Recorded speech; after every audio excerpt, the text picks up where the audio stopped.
नमस्कार, आप देख रहे हैं रियासी अपडेट्स और मैं हूं अंचित शर्मा। पीडीपी के नेता बंसीलाल ठाकुर जी इस समय हमारे साथ हैं। इनसे कोविड करंट सिचुएशन पर बातचीत करेंगे और इसके अलावा बमाग के कुछ मसलों पर इनसे चर्चा करेंगे। बंसीलाल जी, स्वागत है आपका रियासी अपडेट। मैं रियासी अपडेट का बहुत शुक्रगुजार हूं, क्योंकि मैं देखता रहता हूं कि वो हमेशा दबे कुचले लोगों की आवाज़ को बुलंद करते हैं और रियासी की नई जो सिचुएशन है वो हर रोज़ लोगों तक पहुंचाते हैं। इसलिए मैं आपका बहुत शुक्रगुजार हूँ। बंसी जी, किस तरह से देखते हैं हालात इस समय कोविड-19 के मद्देनज़र? अगर बात करें तो क्या लगता है कि जो स्वास्थ्य सुविधाएं हैं पर्याप्त हैं या फिर कुछ और स्वास्थ्य सुविधाओं को बढ़ाने की इस समय ज़रूरत है? अंकित जी, मैं ये कहूँगा कि जो स्वास्थ्य सुविधा हैं जो हम रेडियो टीवी या अखबार में देखते हैं वो ग्राउंड पर नहीं है। ग्राउंड पर उतरना चाहिए। मैं आज सुबह सुन रहा था हमारे लेफ्टिनेंट गवर्नर जो कह रहे थे कि हम हर पंचायत में 5 वो बेड देंगे जहाँ हर किस्म की सहूलत होगी। लेकिन मैं आपको ये बताना चाहता हूँ कि आज की जो सिचुएशन है इस वक्त, तो वो पूरा आप पंचायत की बात करते हैं कि 5, 7, 8 पंचायतें, वहाँ एक प्राइमरी हेल्थ सेंटर है, वहाँ भी ये ऑक्सीजन वाला एक भी बेड नहीं है। फिर बमाग इलाके की बात कर रहे हैं, जानना चाहेंगे तहसील बमाग में कितने पीएचसी हैं या हेल्थ सेंटर कितने हैं बमाग की अगर बात करें? बमाग में सबसे सेंटर प्लेस वहाँ टोट में एक है, बाकी 1-2 उधर बगदार में आगे पीछे भी है। लेकिन टोट में वहाँ से लोगों को बहुत प्रॉब्लम है। वहाँ से रियासी आने के लिए अब तो गाड़ियाँ शाड़ियाँ भी कुछ बंद है। पहले अब रोड बना है थोड़ा बहुत, तो अगर वो एम्बुलेंस वहाँ हो तो वहाँ से आती है, लेकिन कभी वहाँ एम्बुलेंस ही नहीं होती है। वो उसके बिल्कुल खासकर मैं कहूँगा कि डिस्ट्रिक्ट एडमिनिस्ट्रेशन का ध्यान जो है वो फार फ्लंग एरिया की तरफ होना चाहिए, क्योंकि आज की जो सिचुएशन है वहाँ लोग बीमार हो जाते हैं, कोई टेस्ट वेस्ट नहीं है। वो देखते रहते हैं कि बुखार हुआ है तो वो दवाई शवाई खाते हैं और अपने लेवल पे ही ठीक हो जाते हैं। पता नहीं है उनको ये हुआ है, जहाँ वो हुआ, बुखार हुआ है, जहाँ महामारी का जागरूकता की कहीं ना कहीं कमी है, जिसके चलते उन्हें पता नहीं लग पाता कि ये कोरोना भी लोगों को हो सकता है और वो उसका इलाज नहीं करवाते या समय पर अस्पताल नहीं पहुंचते या स्वास्थ्य सुविधाओं की कमी है। आपने खुद कहा कि 5 बेडेड जो सुविधा है वहाँ पे दी जाएगी और ये भी हमने पढ़ा था कि ऑक्सीजन भी होगी एक बेड पे, ताकि इमरजेंसी पर मरीज को दी जा सके। किस तरह का कदम ये देखते हैं और क्या मांग करेंगे कि जल्द से जल्द इस सुविधा को जल्दी से जल्दी जितने भी गांव हैं वहां पर इम्प्लीमेंट कर दिया जाए? मैं तो ये कहना चाहता हूं कि ये घोषणा जो है सिर्फ कागजों तक, जहां अखबार तक नहीं होना चाहिए, इसको ग्राउंड लेवल पे होना चाहिए। ग्राउंड लेवल पे होगी तब लोगों को कुछ सहूलत मिलेगी। लेकिन जो आज जो इस वक्त जो देखने की सिचुएशन ये है कि गांव में बिल्कुल कोई भी सहूलत नहीं है। बाकी मैं डिस्ट्रिक्ट एडमिनिस्ट्रेशन से वो नए डीसी साहब आए हैं, उनसे ये रिक्वेस्ट करता हूँ कि वो देखें और इसको ये जो कोरोना है इसको लड़ाई लड़ने के लिए जो गांव के लोगों ने चुने हुए पंच सरपंच हैं उनके साथ उनको बुलाकर और उनकी सहायता ली जाए और लोगों को इस मुसीबत की घड़ी से निकल जाए। उसके साथ साथ दूसरा, लोगों को और बहुत प्रॉब्लम है, जैसे खाने पीने की सहूलतें दूसरे हैं। फार फ्लंग एरिया है जहाँ रोड नहीं है, लोगों को पैदल आना पड़ता है, वहाँ बहुत बड़ी प्रॉब्लम है।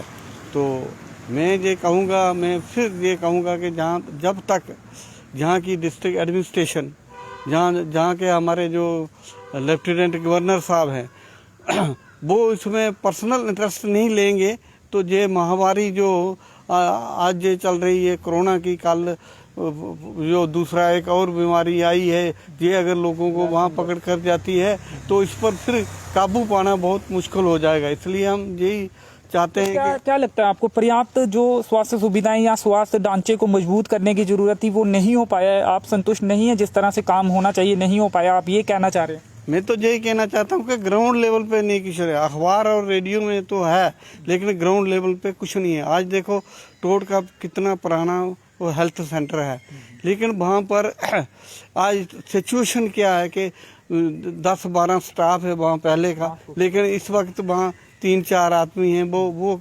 क्या करेंगे? वो तो जंक्शन भी नहीं लोगों को टाइम का मिल रहा है।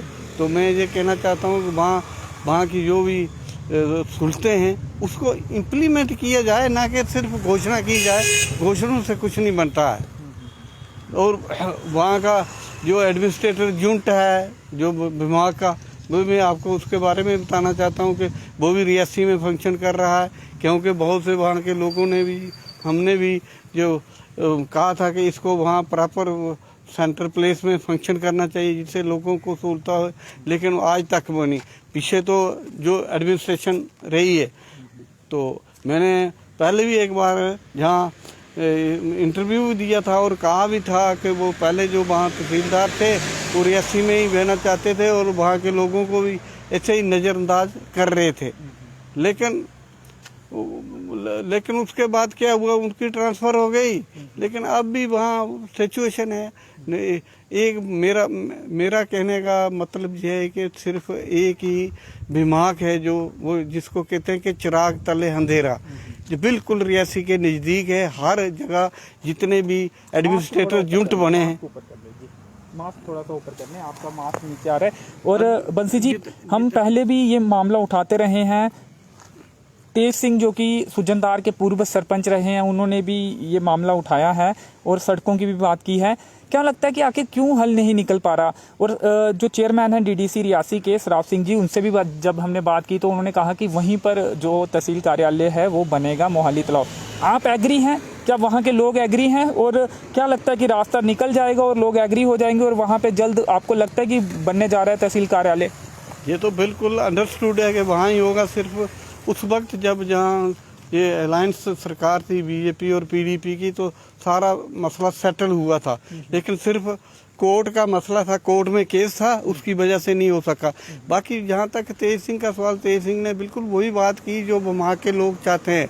बाकी चेयरमैन के बारे में मैं तो सिर्फ इतना ही कहूँगा कि हर जगह रोड हमारा, मैं जहाँ से जो पहले सरकार रही है मैं उनको मुबारकबाद देता हूँ कि टोट से कोठरी रोड जो है, आज आप कैथ गली, मोंगरी, वहाँ जहाँ चले जाओ। लेकिन जहाँ थोड़ा सा सुजनदार से गब्बर रोड था, जहाँ से हमारे चेयरमैन आते हैं, तो जिनका के सरपंच भी वहाँ बीजेपी का, उसके बाद प्राइम मिनिस्टर तक उनका लिंक है, चेयरमैन भी हैं सभी। लेकिन इतना था वहाँ आज भी लोग बीमार हो जाएं, वहाँ गब्बर जहाँ रोड में, तो वहाँ से पालकी पर उठा के 1-1.5 घंटे का रास्ता है, फिर सड़क पर आते हैं। और अगर ये रास्ता मिल जाए तो सीधा उदयपुर जाता है। तो मैं उनके बारे में इतना ही कहूँगा कि बाकी छोड़ो, ज़्यादा लंबा क्या करना, वो हमारे अपने हैं, अपने आदमी हैं।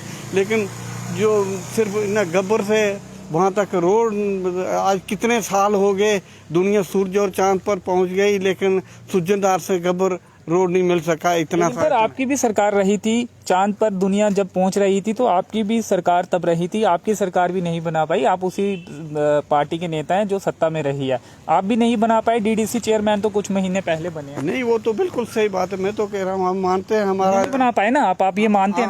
हमने बनाया ना, तभी ये जो रोड की अभी बात कर रहे हैं कि दुनिया चांद पर पहुंच गई और वो सड़क नहीं बन पाई, तो आप भी उसका हिस्सा रहे हैं, आपने भी नहीं बनाया? नहीं, बिल्कुल हमने वो कोशिश की थी, उन्होंने सर्वे हुआ था, सब हुआ था, लेकिन वहाँ के कुछ लोग इसका इल्जाम जो है डीडीसी चेयरमैन रियासी पे लगा रहे हैं, तो उन्हें तो कुछ महीने हुए हैं, लेकिन आपकी सरकार तो कुछ साल रही है। मैं उन पर इल्जाम नहीं लगा रहा हूँ, मैं ये कह रहा हूँ कि अगर आप दिमाग में जाकर देखें, बीजेपी का जहाँ इतना गुनगुना गाते हैं, हर जगह एक पत्थर भी पूरे इलाके में लगा हुआ है, कोई काम हुआ हो। जहाँ हमारे सेंट्रल मिनिस्टर हैं इस वक्त भी हैं, पीएमओ में डॉक्टर जितेंद्र सिंह जी, तो इतना सा काम जो चेयरमैन उनके खास आदमी हैं, इलेक्शन टाइम में ही उन्होंने बीजेपी ज्वाइन की, पहले तो दूसरी पार्टी के साथ थे।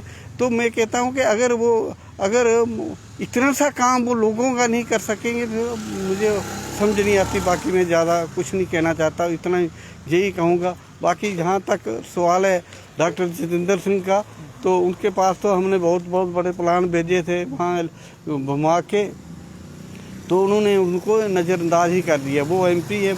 और बाकी रहा सवाल इस जो दौर चल रहा था, उस वक्त मोदी का दौर चल रहा था।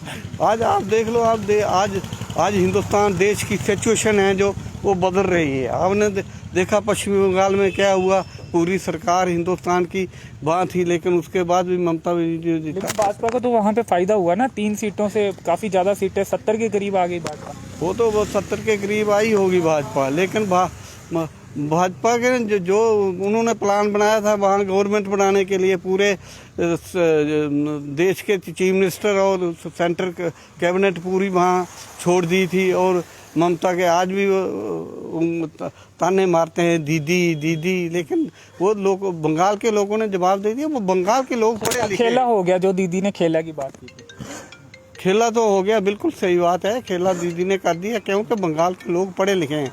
वो वहाँ यूपी बिहार की तरह नहीं जात पात में नहीं आते हैं, जहाँ हमारे जम्मू के लोग थोड़े हैं। हमारे जहाँ जम्मू कश्मीर को एक डेड बॉडी बना दिया है, कोई काम नहीं हो रहे। आज लोग देखो, मुझे एक बात बताओ, आप इतने अच्छे पत्रकार हैं, जहाँ सब कहते हैं, एक तबका बता दो जो इससे खुश है, मुलाजिम हों, दुकानदार हों, जहाँ कोई भी ट्रेड यूनियन, एक बता दो जो ये कहती है हर मुलाजिम हर लोग। अगर लोग खुश नहीं हैं तो बार बार भाजपा को क्यों जिताते हैं? पंचायतों में भी हमने देखा, जम्मू में काफ़ी सरपंच भाजपा के जीते, बीडीसी चेयरमैन भी भाजपा के काफ़ी ज़्यादा बने, अब डीडीसी की इलेक्शन हुई उसमें भी भाजपा के चेयरमैन बने और काफ़ी मेंबर जो हैं वो जीते। फिर अगर लोग भाजपा से संतुष्ट नहीं हैं तो आखिर क्या कारण है कि भाजपा बार बार जीत रही है? इससे पहले जो विधायिका की इलेक्शन हुई थी, विधायिका की, उसमें भी सत्ता में रही थी और आप ही की पार्टी के साथ रही थी। आज आप उनके खिलाफ बोल रहे हैं, तो अगर लोग संतुष्ट नहीं तो फिर बार बार वोट क्यों देते हैं? क्या अल्टरनेट नहीं है लोगों के पास? क्या अपोजिशन नहीं है? या फिर अपोजिशन, जैसे कि आप अपोजिशन पीडीपी के नेता हैं, आप अपोजिशन कर ही नहीं पा रहे, जनता के मुद्दे समझ ही नहीं पा रहे, उन्हें उठा ही नहीं पा रहे, क्या ये कारण है कि भाजपा को वोट मिलते? अंजलि, जो आप बात कह रहे हैं इस बात में बहुत बड़ा दम है, क्योंकि अपोजिशन थी हमारी कांग्रेस, लेकिन कांग्रेस आज देश में इतनी कमजोर हो चुकी है। लेकिन अब आपके सामने जो सिचुएशन आ रही है, अब अपोजिशन, अब आज अपोजिशन जो इकट्ठी हो रही है, ये देख लो, पश्चिम बंगाल की जो चीफ मिनिस्टर है, जो क्या नाम अपना अखिलेश है, शरद पवार है, जहाँ जम्मू कश्मीर से जो होगा पीडीपी होगी, नेशनल कॉन्फ्रेंस को ये साथ मिलके आज देश में एक बहुत और किस्म का माहौल हो रहा है। बाकी ये हमें पता क्या है, ये मोदी के नाम पर लोग वोट ले लेते हैं और फिर उसके बाद काम नहीं करते हैं। कम से कम लोगों के साथ जो झूठे वायदे करते हैं, सिर्फ आप कितनी देर ये जात पात जहाँ इलाका के नाम पर वोट लोगे, जब तक लोगों के मसाइल हल नहीं करोगे तो ये एक दिन आप थोड़ी टाइम के लिए लोगों को बेवकूफ़ बना सकते हैं, लेकिन सारा टाइम बेवकूफ़ नहीं बनेंगे। अब लोग समझ चुके हैं, अब देश की जनता जाग चुकी है, अब जम्मू कश्मीर के लोग भी सोच चुके हैं कि हमारा अच्छाई और भलाई किस में है। वो सब आने वाला टाइम है जो वो फैसला करेगा कि हम किस तरफ जाना है, क्या करना है। क्या क्या सुविधाएं बढ़ाने की ज़रूरत है? क्योंकि कोविड का माहौल है तो उस पर चर्चा करना बेहद ज़रूरी है। आपको क्या लगता है किन चीज़ों की तरफ ज़्यादा ध्यान देने की इस समय ज़रूरत है? मैं कहता हूँ कि ये हर इंसान का एक फ़र्ज बनता है, जो देश में जो इस वक्त इतनी बड़ी महामारी है, इस वक्त हम तो चाहते हैं हम हमारी जो डिस्ट्रिक्ट एडमिनिस्ट्रेशन इनके साथ मिलके जो हम समाज की सेवा कर सकते हैं हम करते हैं, लेकिन कम से कम डिस्ट्रिक्ट एडमिनिस्ट्रेशन को भी थोड़ा सा सोचना चाहिए। उन्होंने चुने हुए जो नुमाइंदे हैं, जैसे पंच सरपंच, इनको कॉन्फिडेंस में लेकर और उसके बाद आगे क्या करना है, कैसे कदम करनी है, कैसे वैक्सीनेशन करना है, क्या करना है, सब तो मैं तो सबसे पहले कहूँगा कि जो इंजेक्शन जो काम तो चल रहा है जी, जहाँ बहुत धीमी गति में है और टेस्टिंग भी कम हो रही है, ये टेस्टिंग और ये इसको बढ़ाना चाहिए और हर नागरिक को अपना फर्ज निभाना चाहिए, क्योंकि ये छोटी मोटी बीमारी नहीं, ये महामारी बीमारी है।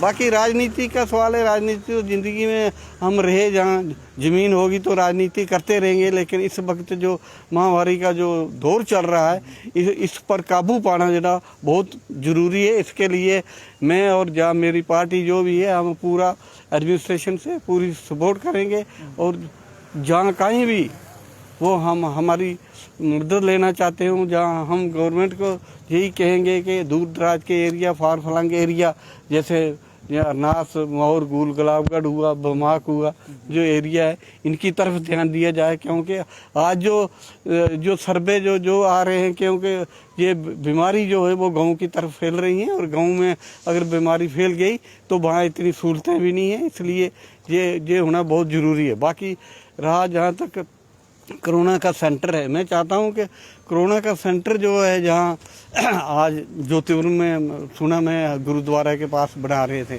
कोरोना का सेंटर बनाना तो जहाँ बीजेपी का जो ऑफिस है, तो मैं रिक्वेस्ट करूँगा कि बीजेपी के लोगों को भी, ये लोगों ने ही पैसे देकर बनाया है, जहाँ इतनी ये, क्योंकि यही आपके लोग हैं, इनको जो बीमार हो रहे हैं इनकी सहूलत के लिए आपने अपने दरवाजे खोल देना चाहिए, और उस ऑफिस को कोरोना का सेंटर बना देना चाहिए जहाँ तक ये बीमारी चल रही है, क्योंकि राजनीति तो बाद में भी करते रहेंगे, लेकिन लोग ही होंगे राजनीति करेंगे, नहीं तो हम क्या राजनीति करेंगे। मैं ये इतना इनको कहना चाहता हूँ।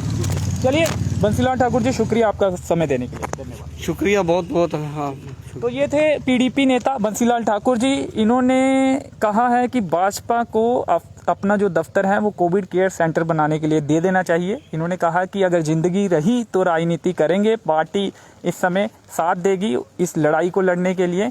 इसके साथ ही इन्होंने कहा कि प्रशासन को टेस्टिंग और वैक्सीनेशन बढ़ाने की ज़रूरत है और लोगों को सहयोग करने की ज़रूरत है। तो चलिए फिलहाल इस इंटरव्यू में इतना ही। मेरे सहयोगी नरेश भगत के साथ मुझे दीजिए अनुमति। धन्यवाद।